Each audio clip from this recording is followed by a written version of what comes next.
back to our virtual class. So this is the last section of our first chapter. So before starting our class, I have to share an information with you. That is, yesterday I happened to see a video of Joseph Annakutti Joseph. Do you know who is that? Yes. In his video, he is beautifully explaining about why we have to develop the reading habits and what are the benefits of reading habits.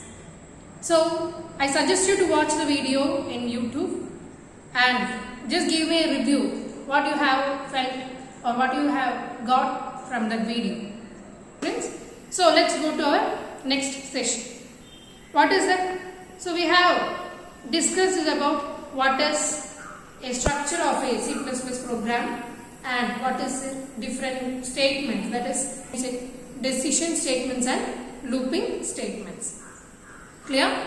So we have discussed about what are the decision statements, that is if else and switch case, and we have discussed the looping statement also, that is exit and entry control loop, and here entry control loop it is for loop and while loop, and exit control loop is do while. Clear?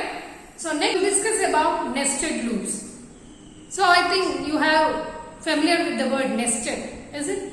Nested if we have studied. That is repetition of a particular condition. Like that, nested loop means a loop inside a particular loop. We'll see a program, you will get an idea.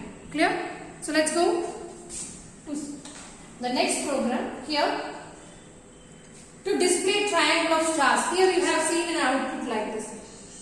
In first line, 1 star. In the second line, 2 star. In the third line, 3 star. Like that, you have to display a pattern. How to display that? Yes, for that we are writing a program here. So same as header file using namespace std and the main function.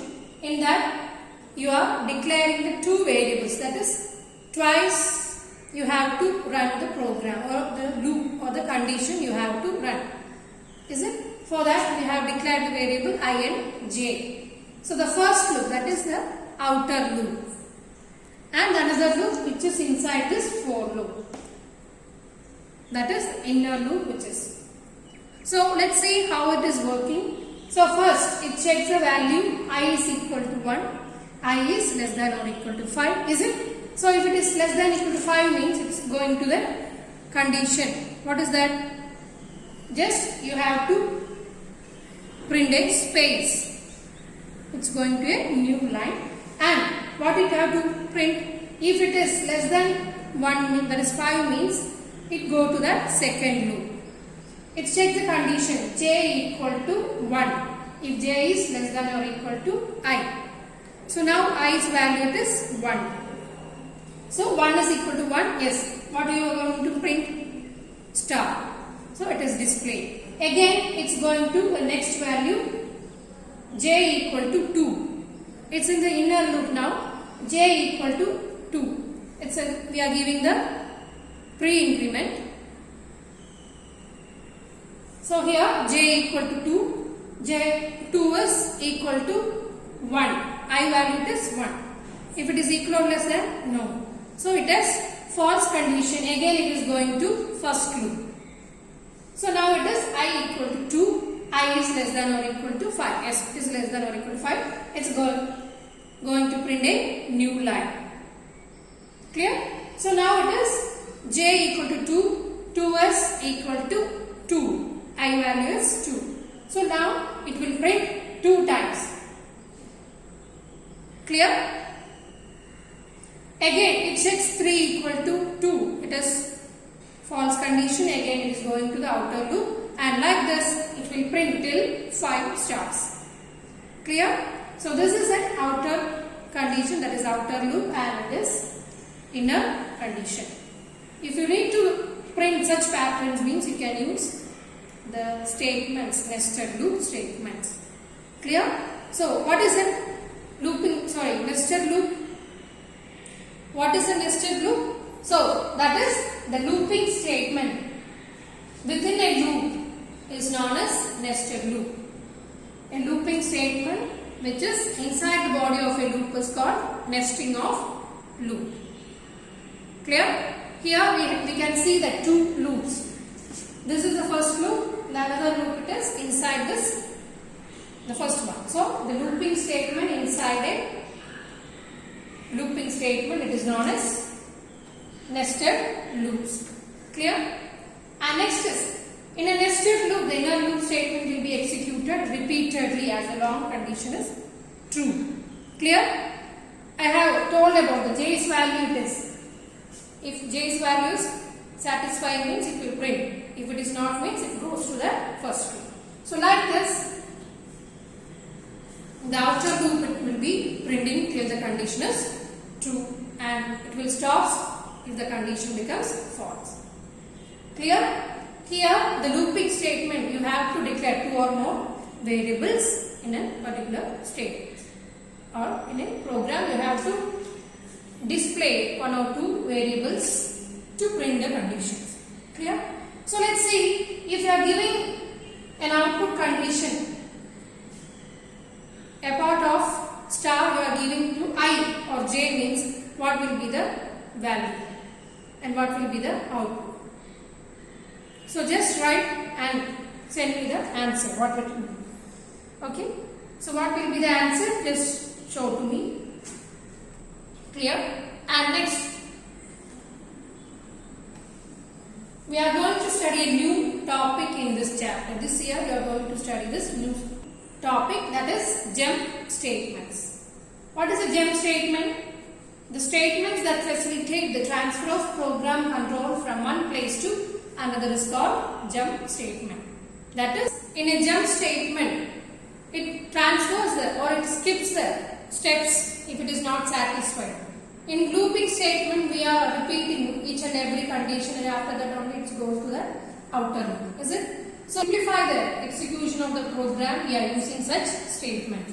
That is jump statement. So generally jump statements, it is divided into 4 sections in C++.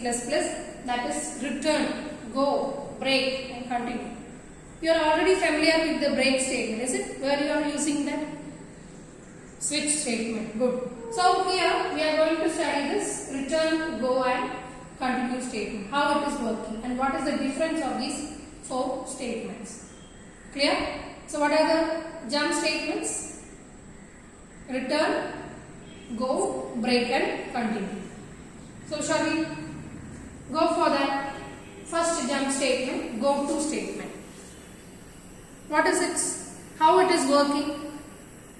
That is, the go to statements can transfer the program control anywhere in the function. Wherever it want to go, that means in which step it want to display means we can transfer the condition. So here I am giving a simple example here. That is in I equal to 1 and start. We are giving a label start in go to state. Any labels you can give in a program. So here I am given that start and colon you can use. And cout I, it is going to print. And next is incrementing the value of I. So if I is less than or equal to 50 means again go to start. Again it is going to the print the particular sections. So like while loop, it is going to print the values 1 to 50. If it is 51 means it stops the process. Clear? It directly transfers the program control. If it is incremented, if I value is 2 or 3 means it again go to printing the output. That is the use of go to statement. Clear? And next is we are going to see about break statement. Break statement generally you knows how to use and what is the function. That is, it transfers the program control outside the switch block. Is it? If it is case 1 is satisfied means it will comes out of that particular loop. Is it? It is also known as a loop. Case 1, case 2, like how many cases, how many options you have given means. So if it is case 1 is satisfied means it breaks the particular loop and comes out to print the output. Clear? So it's also using in that looping statements also. So we'll go to the next statement, that is continue statement. It's a new statement, a new word. It's a new word you are going to study in this year. That is the continuous statement. It is another gem statement used for skipping over a part of the code within the loop body and forcing the next iteration. So let's see an example. Here for loop it is I equal to 1, I is less than 10 and it is incrementing the value. If I is equal to 6 means you have to continue the looping section. That is the meaning of this statement. That is, in this output you can see the numbers without 6. That means if it is 6 means it continues to the next value. That is the meaning of this program code. Clear? So the continue X is another jump statement used for skipping over a part of a looping body. Without printing 6, it's go to the next value. That is the meaning. Clear? And the next one is return. We are always using the return statement in our program. What is that use? It's return to the main function. It's go to the main function. Clear? And the final one is break and continue. That is the difference of break and continue statement.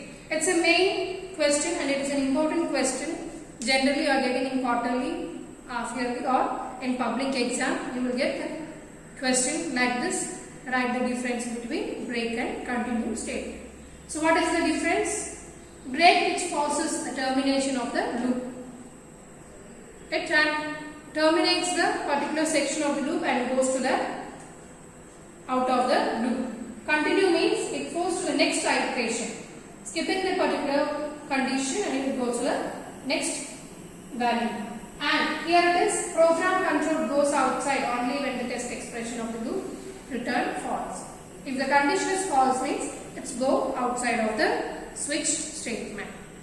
Clear? And here it is, it takes the control outside the loop by skipping. It skips a value in a program or in a condition. But break, it terminates the execution of the particular loop. Clear? And the next one is only used within the loop. The break statement, it's only used with the loop. And here only used in while and do while loop. The continue you can see is only in while and do while. Okay students.